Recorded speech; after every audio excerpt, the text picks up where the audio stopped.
Hello, my name is Joseph Muntomeriche, health coach and owner of 24 Inspired. I am a husband, a father of 4, and a member of this community now for about 13, going on 14 years. And incredibly and absolutely passionate about health and well-being, health and fitness. And the reason I'm here today is to share with you all the possibilities of my project. Now, I was moved by the current status, right? The current state right now is that in Washington County alone, there's 87,000 people that are considered overweight or obese. And a majority of that also being our kids. Our kids are, anywhere from 20 to 33% obese or overweight. And the impact of that, especially on our children, moves me. Because of all the issues that they have to deal with, the psychological issues, the health issues, that their future doesn't really portend very well, okay? And if it's really true that the average cost of managing weight, obesity or lifestyle stuff conditions, about $5,000 a person, that's a whopping $450 million that's being used in this community to really combat this situation that we have. And that's absolutely unacceptable for me. So the possibility of this project that I've taken on is really designing a whole new conversation around health and well-being, okay? Is knowing that we can get families to thrive again, that we can get this whole situation on health and weight loss and inactivity are reversed, and you can make Ann Arbor and Washington and the surrounding communities really thrive. I see families doing things together. I see parents engaged with their kids. I see parks full again. I see a greater vision starting in Washington County for the whole of Michigan to the tune of £1 million weight loss over the next 3 years. I totally believe that can happen. And how do we do that? I think we just start with a simple conversation, with a simple conversation around what your health goals are, okay? A simple conversation around what's stopping us from achieving those goals. A simple conversation, around what do you really want for yourself and your family, and then together create tools, create ways that we can support you reach that goal, and starting in Washington County, start a movement around health and wellness, start a movement that will go across Michigan to the tune of £1 million, start a movement that has this community really, really thrive. So what I'm looking for is your participation and your partnership in this project. If you've got health goals and if you've got, dreams of you could do more with your life. I'm also looking for you that is out there and that's passionate about making a difference for your community in the health and fitness area to join this project, to join me on my project, okay? And together we can really, really make a difference and transform and design a new conversation on health and wellness for our community, okay? So reach out to me. If you've got a goal, reach out to me. If you're moved by this sharing today and want to be a part of the team that goes out there and touches one life at a time, okay? So again, my name is Joseph. I'm a health coach, passionate about health and well-being in this community. I have a grand vision that we can live a healthy, active lifestyle, and we can do it with ease and have fun doing it, and by so doing, transform our lives and the lives of future generations. So thank you so much for your time. I appreciate each and every one of you. God bless. Bye-bye.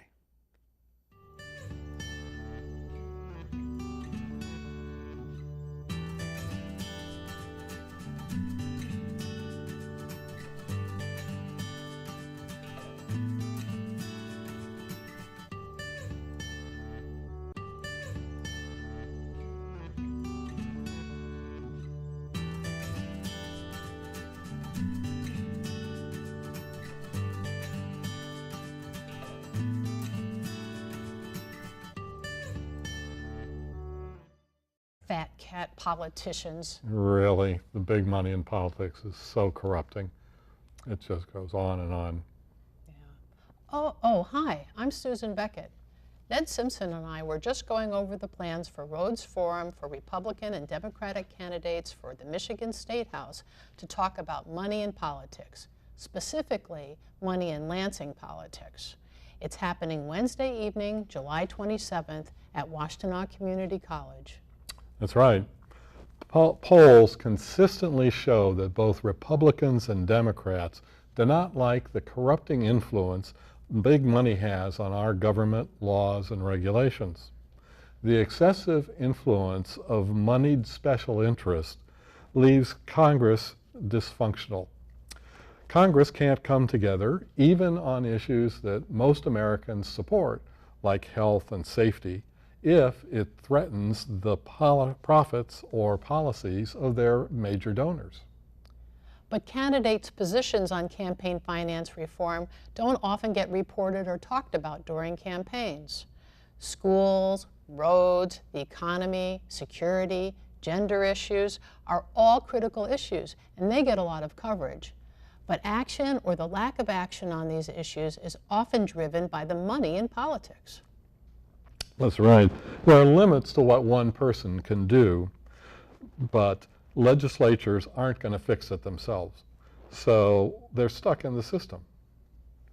Reclaim Our American Democracy from Big Money, ROAD is our nickname, was formed in Washtenaw County to get people working towards reducing corruption, the corrupting influence of big money in government. It's a cross-partisan group that in the past few years has marched in 4th of July parades, conducted petition drives, organized presentations, distributed information and talked with people from our booth at local fairs and festivals. And this spring, a busload of us and our allies went to Washington, D.C. for a weekend of education, lobbying, and civil demonstrations organized by Democracy Awakening. We in Southeast Michigan are just one of many groups around the state and country organizing people like you and me into a movement to take back our country. While these activities have definitely raised awareness of the issue, our vote is the most direct way to change how money influences politics. But it is not always clear where the candidates stand on the money in politics issue. Thus, our July 27th forum. We want Washtenaw County voters to know where the Democratic and Republican candidates stand on this issue. 10 of the 15 candidates running for the Michigan State House from the districts that include part of Washtenaw County will address campaign finance reform and financial transparency at the forum. We scheduled the forum just before the Michigan primary on Tuesday, August 2nd, because the way Michigan House district lines are drawn, and you've heard of gerrymandering, the candidate that wins the primary election for the dominant party almost always wins the election in November. So August is a very key vote. Districts 52, 53, 54, and 55 include parts of Washtenaw County. Find out where candidates from these districts stand at the Money in Lansing Politics Candidate Forum, Wednesday, July 27th, 7 p.m., Washtenaw Community College, the Morris Lawrence Building, located at 4800 Huron River Drive, Ann Arbor, just a stone's throw from Ypsilanti. The moderator for this forum is Craig Munger, who is the executive director of the Michigan Campaign Finance Network, and he really knows about money in Lansing politics. Hope to see you there. It's free, there's plenty of free parking, and a large turnout sends the message that this is an issue that matters to voters. Again, Wednesday, July 27th, 7 p.m., Morris Lawrence Building at Washtenaw Community College. If you cannot attend, catch up on the ROAD website. And remember, vote Tuesday, August 2nd.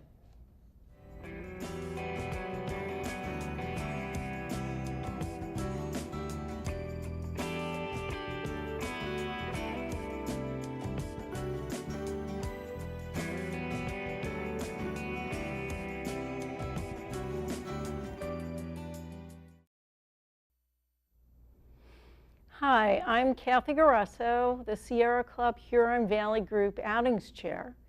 And this may be a good time to grab a pen or a pencil and a piece of paper and jot some information down.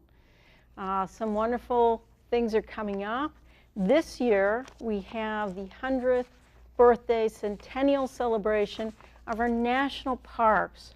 And Sierra Club magazine, with your membership, actually buys you some of that information as well. So you buy a magazine, you get a membership, you get a membership, you get a magazine. Such a deal. So we have some wonderful national parks. Oh, here in Michigan we have Isle Royale National Park. And that is a beautiful place. Peace, quiet, hiking, kayaking, camping, no cars, and in the middle of the Superior, Lake Superior. So it's a wonderful place to go. We have national forests that are also worth mentioning, and that would be Hiawatha National Forest and Huron National Forest and Ottawa National Forest and Manatee National Forest, just to name a few of them. Of course, our wonderful Sleeping Bear Dunes National Lakeshore. And if you haven't gone, it's worth going to. And if you can't get there, get yourself some pictures, maybe some books. Come visit us at our general meeting. Our libraries here in Ann Arbor are wonderful. They have lots of resources. So the public library does carry books on national parks and our local parks and local hikes as well. So you can look into those and see what you like and see what information you can get. There's lots of websites for that information. Our local Huron Valley group has our local The Lookout, and you can stop in at the art fair, which is coming up really soon, and we have a booth on West Liberty. So that booth is there each and every day of the art fair. Yay, art fair in Ann Arbor, lots of fun. Bring your family, your people, and stop by our Sierra Club Huron Valley group booth. You can pick up free information. Our newsletter is usually a nominal fee, and it's free at the art booth. So the Lookout, our local Huron Valley group newsletter, and the Mackinac, our Michigan, State of Michigan newsletter. And again, it comes with your membership. The State of Michigan, the Mackinac newsletter comes with the Sierra Club membership and magazine. The local one you have to purchase, and both are free at the art fair coming up in July. So here we are in July, lots of fabulous things, fresh air, wonderful, explore, enjoy, protect the planet, Sierra Club. And our meeting is most every Tuesday at Matha Botanical Gardens at Dicksboro Road, in between Plymouth Road and Getty's, and usually about 7:30 we get started, about 7:30, 7:35, so come earlier, come at 7, quarter after 7, whenever you can get there. It's a wonderful place. It has hiking trails and gardens, and wildflowers are in bloom right now, so it's very nice. Any questions, you can contact me for further information. And just to mention, Yosemite National Park is our first national park, and Yellowstone and Grand Canyon National Park and Grand Teton National Park are also worth looking into. So come join us, and you can have camaraderie and conversation, and you're always welcome. It's free to non-members and members alike.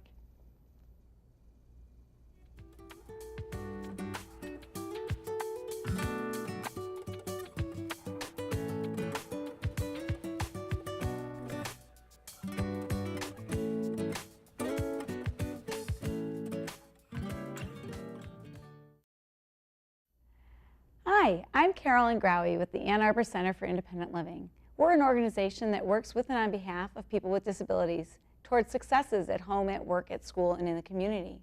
We're very excited that we're going to be celebrating the 26th anniversary of the Americans with Disability Act on the 26th.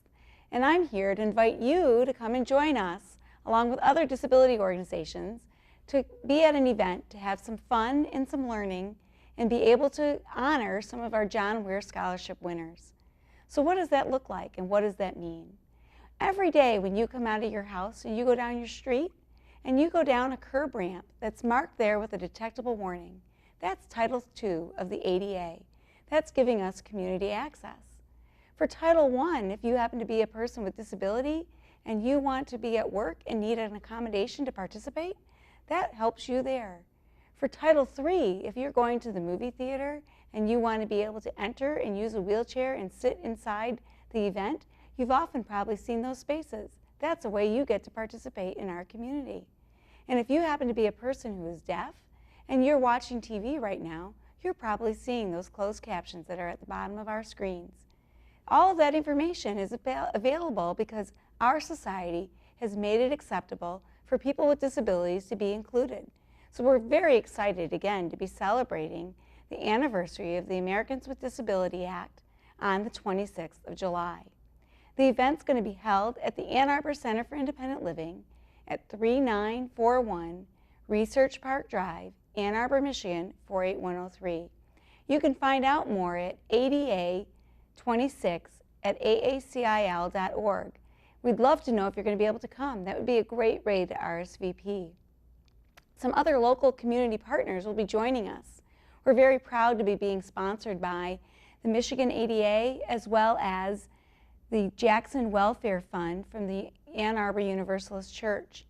We're also very excited that our local disability community partners will be joining to give us some community resources.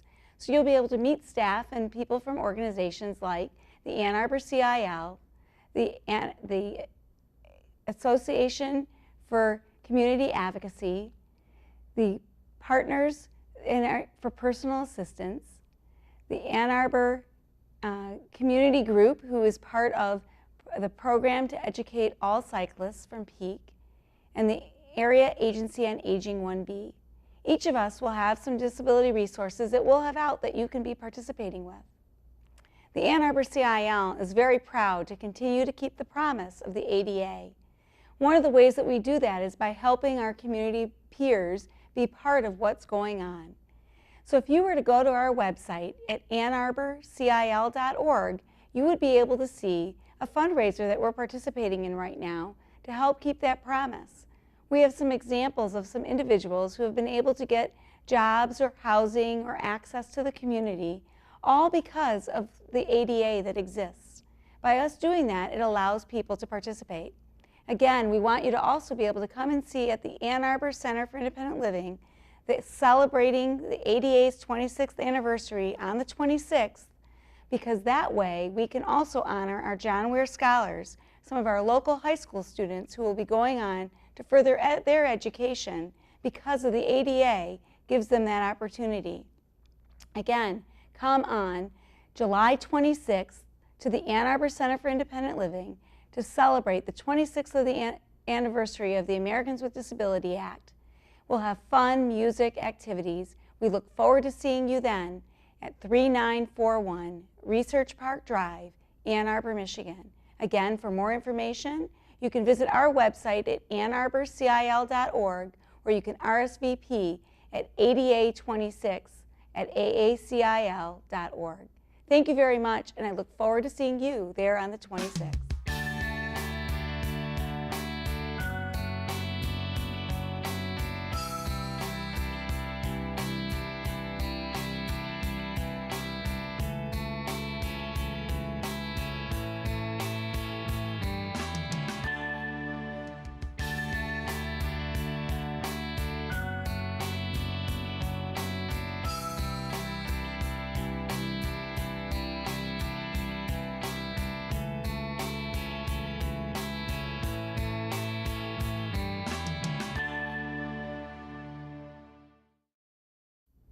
Hello, I'm Michelle Obamia. And I'm Jilly the Kid. And we're skaters with Ann Arbor Roller Derby, and we're here to talk about our last home bout of the season and our annual Roller Derby boot camp. Ann Arbor Roller Derby is a skater-run organization in Ann Arbor, Michigan that is dedicated to promoting the sport of women's flat track roller derby. Our 6th season is almost over, and we would love to see you at our final home bout on August 6th. This doubleheader will feature our B and C teams. First, the Arbor Bruising Company will take on the Flint City Derby Girls. Then, the Ypsilanti Vigilantes will play the Kalamazoo Derby Darlings Kill Squad. We'll have merchandise, vendors from local businesses, halftime activities, and lots of hard-hitting, fast-moving roller derby action. Join us for lots of summer fun Saturday, August 6th at Burr Park Ice Arena on Packard Road. First whistle is at 6 p.m. After our home season is finished, we'll be starting our annual boot camp. Each fall, we welcome skaters of all levels to our winter home in Ypsilanti to learn all about roller derby. You'll spend 18 weeks learning how to skate like a roller derby star. No experience is necessary.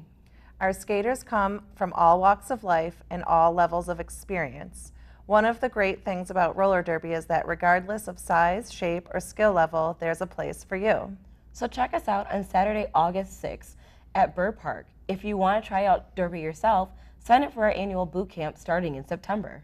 For more information, find us on Facebook or visit our website at AnnArborRollerDerby.org.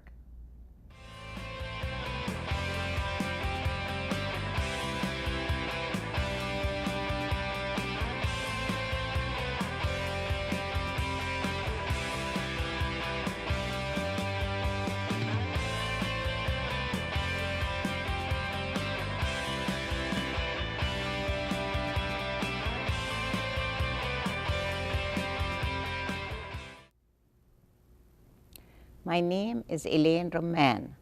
I am a retired school social worker. I am a citizen of the United States and originally from Palestine, but I consider myself a citizen of the world. My topic today is the painful reality of Palestine and the Palestinian people. On May 15, 1948, Israel declared their independence. Independence to Israel meant a Nakba for the Palestinian. A Nakba means a human catastrophe. The Palestinians became refugees in their own land and abroad. Ilan Papi, an Israeli historian, described a Nakba as the cleansing of the Palestinian people. The cleansing of the Palestinian people continues to take place every day and in many different ways for the last 68 years by the Israeli government. On June 1967, the Israeli military occupied the rest of Palestine, despite this being illegal under international laws. The cleansing of the Palestinian and the brutality of the Israeli occupation has inflicted pain and suffering on the innocent native population. This brutality of the occupation takes place in the form of demolishing homes, uprooting trees, imprisonment, people, including women and children, without charge, confiscating Palestinian land to build their illegal settlements, road closures, and limited access to medical facilities, school, and their own homes, water, electricity, and all their basic life needs. Another word, Israel control every aspect of Palestinian life. Despite all the violations of human rights by the Israeli illegal military occupation and the building of the illegal settlement, United States government continues to give the Israeli government massive military and financial support. As a Palestinian American, it hurts me to see our government turning a blind eye to all these human rights violations and blindly supporting Israeli occupation. This support is creating Israeli hatred and inhuman practices toward the Palestinians. One example of this hatred is for Eilit Sheikh, an Israeli lawmaker and computer engineer who posted on her Facebook page that there should be genocide for the Palestinian, and she also called for the slaughter of mothers who give birth to little snakes. By believing this, she has labeled Palestinians as terrorists, wishing death to the victims of this human catastrophe. The painful reality of the Palestinian people is a tragedy to humanity. Oh God, where did humanity, justice, morality, compassion go? What is being taught to the new generations? What will happen to the young Israeli soldiers that became immune to the killing and maiming of innocent Palestinian people? What effect will his conscience have on their family, especially their children, and eventually to their souls? I am very hopeful that one day the conscience of the people in power will wake up to this painful reality and say, enough, nothing will work except justice. Thank you for listening, and thank you, CTN, for the opportunity.